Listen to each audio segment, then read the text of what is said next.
ചങ്കുകളെ രാവിലെ തന്നെ എന്താ പരിപാടി? നമുക്കൊരു യാത്ര പോയാലോ?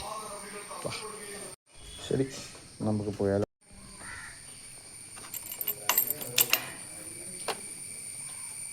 അപ്പോൾ നമ്മൾ വണ്ടി ഇവിടെ പാർക്ക് ചെയ്തു.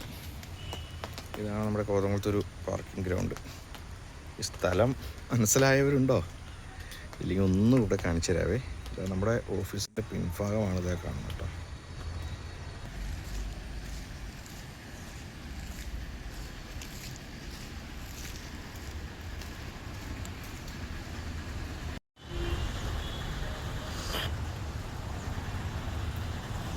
നമ്മുടെ പഴയ മലനാട് ഹോട്ടൽ, AC റെസ്റ്റോറൻറ്റ്, ബാർ. നമുക്ക് പോവാനുള്ള വണ്ടി എത്തി. സംഗമം.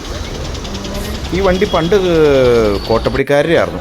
ഇപ്പോൾ ആ വണ്ടി അടിമാലിലുള്ള ഒരു ടീമാണ് മേടിച്ചിരിക്കുന്നതെന്ന് അറിയാൻ കഴിഞ്ഞിട്ടുണ്ട്. ഏതായാലും നമ്മൾ വണ്ടിയിൽ കയറി ഒരു സൈഡ് സീറ്റൊക്കെ പിടിച്ച് ഇങ്ങനെ ഇരിക്കുന്നുണ്ട്. കോതമംഗലം ടൗണിൽ നിന്ന് നമ്മൾ പുറപ്പെട്ടു. ഇതാ നേര്യമംഗലം പാലമാണ് കാണുന്നത്. പുതിയതായിട്ട് പണിയുന്ന നേര്യമംഗലം പാലം. അതിൻ്റെ കുറേ പണികളൊക്കെ ഏകദേശം പൂർത്തീകരിച്ചു. അതിനകത്ത് നമുക്ക് കുറച്ച് കാണാം. ഇവിടെയൊക്കെ കോൺക്രീറ്റ് ഇതവിടെ കമ്പിയൊക്കെ വാർത്തിട്ടുണ്ട്. തൊട്ടപ്പുറം കോൺക്രീറ്റ് ഇട്ടതായിട്ട് നമുക്ക് കാണാൻ കഴിയും. ഇവിടെയൊക്കെ വാർപ്പ് കഴിഞ്ഞു. ഇവിടെ വാർപ്പ് കഴിഞ്ഞിട്ടില്ല. കുറച്ച് അങ്ങോട്ട് മുമ്പ് ഇതൊക്കെ വാർപ്പൊക്കെ കഴിഞ്ഞ ഭാഗമൊക്കെ കഴിഞ്ഞു. നമ്മൾ ചീയപ്പാറ കഴിഞ്ഞു കേട്ടോ. ഓക്കെ, അങ്ങനെ നമ്മൾ അടിമാലി സ്റ്റാൻഡിലേക്ക് എത്തിയിരിക്കുകയാണ്. അടിമാലി സ്റ്റാൻഡ് എത്തി. അവിടെ വണ്ടി എത്തി. ആളുകൾ കയറാൻ നിൽക്കുന്ന ആൾക്കാരെ നമുക്ക് കാണാം. അതാണ് നമ്മുടെ കണ്ടക്ടർ ഏട്ടൻ. താടിയൊക്കെ പിടിച്ച് ആ പുള്ളിക്കാരനെ എല്ലാവരോടും ചിരിച്ചുകൊണ്ടല്ലാതെ വർത്തമാനം പറയുന്നത് ഞാൻ ഇന്നേ വരെ കണ്ടിട്ടില്ല. അപ്പോൾ നമ്മളവിടെ നിന്ന് പോന്നു. ഈ പോകുന്ന വഴിക്കൊക്കെ ഈ പണി നടക്കുക, റോഡിൻ്റെ പണി. അടിമാലി കഴിഞ്ഞ് ഇങ്ങോട്ട് പോരുമ്പോൾ ഒക്കെ എല്ലാ റോഡ് സൈഡിൽ കൂടെ റോഡിൻ്റെ പണികൾ നടക്കുക. അത് കാരണം കൊണ്ട് നമുക്ക് പതിയെ പോകാനായിട്ട് പറ്റുകയുള്ളൂ. നമുക്ക് നിരവധിയായിട്ടുള്ള വണ്ടികളൊക്കെ കാണാം. എസ്കലേറ്ററൊക്കെ ഉണ്ട് അവിടെ. അങ്ങനെ നമ്മൾ മൂന്നാർ ടൗണിലേക്ക് എത്തി. ഇനിയിപ്പോൾ ഇവിടെ നിന്ന് കുറേ ആളുകൾ ഇറങ്ങും, കുറച്ച് ആളുകൾ കയറും. ഇനി ദേവികുളത്തേക്കാണ് പോകാനുള്ളത്. നിരവധി ടൂറിസ്റ്റുകളൊക്കെ വന്ന് ഇറങ്ങുന്നൊരു സ്ഥലമാണ്. അവിടുത്തെ പോസ്റ്റ് ഓഫീസാണ് കാണുന്നത്.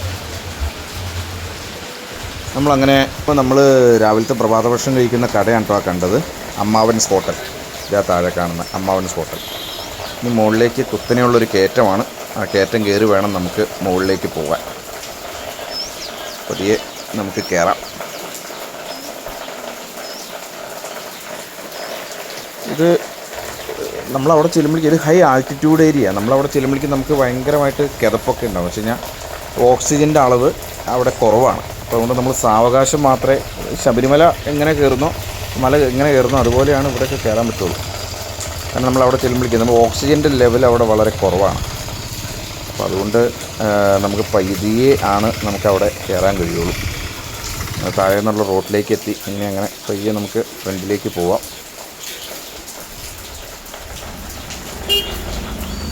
ദേവികുളം കോടതിയുടെ ബോർഡാണ് ആ കാണുന്നത്. അപ്പോൾ കോടതിയുടെ ഒരു സൈഡിൽ നിന്നുള്ള താഴെ കാഴ്ചകളാണത്. കോടതിയുടെ പുറവശത്ത് നിന്ന് ഉള്ള കാഴ്ചകൾ. നല്ല മഞ്ഞൊക്കെ ഉണ്ട്. നമുക്ക് കോടതിയുടെ അകമൊന്നും കാണിക്കാൻ പറ്റില്ല, കാരണം അത് നിയമവിരുദ്ധമാണ്. അതുകൊണ്ട് അതിനകത്തുള്ള പ്രൊസീജിയറൊന്നും നമ്മൾ കാണിക്കുന്നില്ല. തിരക്ക് കാരണം നല്ല ബ്ലോക്ക് ഉണ്ടായിരുന്നു. നല്ല ഭംഗിയാട്ടോ ഈ കോടതിയുടെ പരിസരം. അതിൻ്റെ ചുറ്റുവട്ടം ഉണ്ടോ, അത് സൈഡിലൊക്കെ ആയിട്ട് കുറേ പൂന്തോട്ടം. നന്നായിട്ട് അവരത് മെയിൻറ്റെയിൻ ചെയ്യുന്നുണ്ട്. ഒരാളും അതിനകത്തേക്ക് കയറാൻ പാടില്ലാത്ത വിധം കമ്പിവേലിയൊക്കെ കെട്ടി നന്നായിട്ട് മെയിൻറ്റെയിൻ ചെയ്യുന്നുണ്ട്. നല്ല ഭംഗി, നല്ല പൂക്കളൊക്കെയാണ് അവിടെ. നമുക്കൊരല്പം ഫുഡ് കഴിക്കാൻ പോകാം. മൂന്നാറിലേക്ക് തിരിച്ചെത്തി. മൂന്നാറിൽ ഞാൻ വന്നു കഴിഞ്ഞാൽ മിക്കപ്പോഴും കഴിക്കും. ഇപ്പോഴും എല്ലാ തവണയും കഴിക്കുന്നുണ്ട് ഹോട്ടൽ മഹാറാണി. കാരണം വേറൊന്നും കൊണ്ടല്ല, അവിടെ നന്നായിട്ട് നീറ്റായിട്ട് ഫുഡ് കിട്ടും. നല്ല ചൂടോടുകൂടി. ഇതിനകത്ത് ആ ക്യാമറയിലേക്ക് ആ ചൂടടിക്കുന്ന കാണാൻ. അപ്പോൾ ഇച്ചിരി മീൻചാറ് കൊണ്ട് തന്നു. ഒരു 2, 3, 4 കൂട്ടം തൊടുകറികളുണ്ട്. ഒരു മീൻ ഫ്രൈയും കൂടെ മേടിച്ചിട്ടുണ്ട്, ഒരു അയില വറുത്തും കൂടെ. നല്ല ഫുഡാട്ടോ. നല്ല ചൂടോടുകൂടി നമുക്ക് അവിടെ നിന്ന് ഫുഡ് കഴിക്കാൻ പറ്റും. ഫ്രഷാണ്. കാരണം അവിടെ മിക്കപ്പോഴും ഫുഡ് തയ്യാറില്ല. അതാണ് ഏറ്റവും പ്രധാനം. ചോറുണ്ടാക്കി കഴിഞ്ഞാൽ അവിടെ ഒരു 3 മണിയൊക്കെ ആകുമ്പോഴേക്കും അവിടെ ഫുഡ് തീരും. നല്ല രസമാണ് കേട്ടോ ഇവിടുത്തെ. എനിക്ക് ഏറ്റവും ഇഷ്ടം അവിടുത്തെ രസമാണ്. കാരണം ചിലപ്പോൾ രസം ഒഴിച്ച് മാത്രമേ ഞാൻ കഴിക്കാറുള്ളൂ. അതുപോലെ നല്ല ഫുഡാണ് അവിടുത്തെ. കഴിച്ച് നമ്മളവിടെ ചെന്ന് കഴിഞ്ഞാൽ മൂന്നാർ ഞാൻ അവിടെ മാത്രമേ കഴിക്കാറുള്ളൂ. അപ്പോൾ നമ്മളിനി തിരിച്ചിറങ്ങാൻ നോക്കുകയാണ്. നമ്മുടെ പരിപാടിയൊക്കെ ഇന്നത്തെ കഴിഞ്ഞു. ഇതാ നിൽക്കുന്ന കോട്ടയം ബസ്സിനകത്തേക്കാണ് നമ്മൾ കയറാൻ പോകുന്നത്. അടിമാലി വഴി തിരിച്ച് കോട്ടയം. പ്രസിദ്ധമായൊരു ഹോട്ടലാണ് ആ കാണുന്നത്. അതായത് നമ്മൾ മൂന്നാറിൽ നിന്ന് തിരിച്ചിറങ്ങി പോരുമ്പോൾ ഉള്ളൊരു പ്രസിദ്ധമായ ഹോട്ടലാണ് ആ കാണുന്നത്. നമ്മൾ ആനച്ചാലെത്തി. ആനച്ചാലിലേക്ക് ഒരു തിരക്ക് കണ്ടോ? ഇപ്പോൾ മൂന്നാറിനേക്കാളും വലിയ തിരക്കാണ് ആനച്ചാലിൽ. മൂന്നാറിൽ ഇത്രയും തിരക്കുണ്ടോ എന്നുള്ളത് നമുക്ക് സംശയിക്കേണ്ടിയിരിക്കുന്നു. ആനച്ചാൽ തന്നെയായ തിരക്കായൊക്കെയാണ് ഇപ്പോൾ ഈ സീസൺ. നമ്മളങ്ങനെ തിരിച്ച് കോതമംഗലെത്തി. ബാർത്തോമ ചെറിയ പള്ളിയുടെ ബോർഡൊക്കെ കാണാം. നമ്മൾ കോതമംഗലത്ത് നമ്മുടെ സ്റ്റാൻഡിൻ്റെ ഫ്രണ്ടിലുള്ള ജയ ബേക്കറിയിൽ നിന്ന് ഒരു ചായയും ഒരു അടയും കഴിച്ചു.